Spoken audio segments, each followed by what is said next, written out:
High up on the cliffs of the storm coast stood a crooked house known as Gulhaven. It leaned as though the wind had carved it into submission, its beams creaking with each gust, and its lantern swaying above the crashing waves. No one lived there anymore, at least. That's what the villagers claimed. They said the sea had taken the last keeper, swallowed whole during a gale that split his boat to splinters. But every dusk, without fail, the lantern in Gulhaven burned. Marin, a fisher's son, noticed it first. When storms swept across the coast, that light never faltered. Even when the village's own fires were smothered by rain, the lantern glowed steady and golden, guiding ships from wreckage. Some whispered it was the last keeper himself, bound by duty to shine until the sea released him. Others muttered of darker bargains how a life offered to the waves had purchased safety for sailors. One night, Marin's curiosity overcame fear. With a rope and lantern of his own, he climbed a cliff path. The closer he came, the stronger the air seemed to hum, as if the stones themselves were alive. At the door of Gulhaven, he raised his hand to knock, but the door swung open on its own.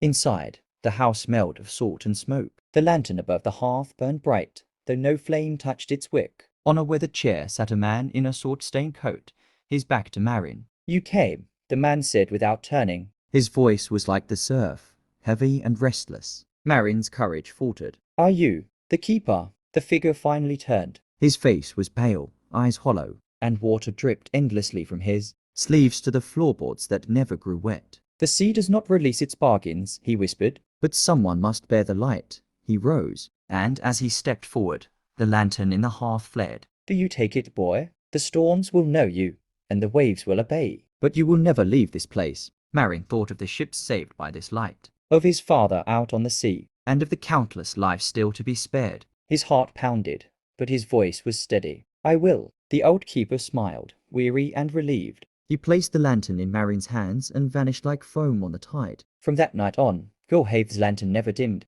Mariners told of a steady glow on the cliffs, even when storms clawed the sky apart. And though Marin was never seen in the village again, the sea grew strangely merciful along that stretch of coast. Some say, if you climb the cliffs on a calm night, you can hear him humming through the roar of the surf, keeping his vigil with the endless patience of the waves.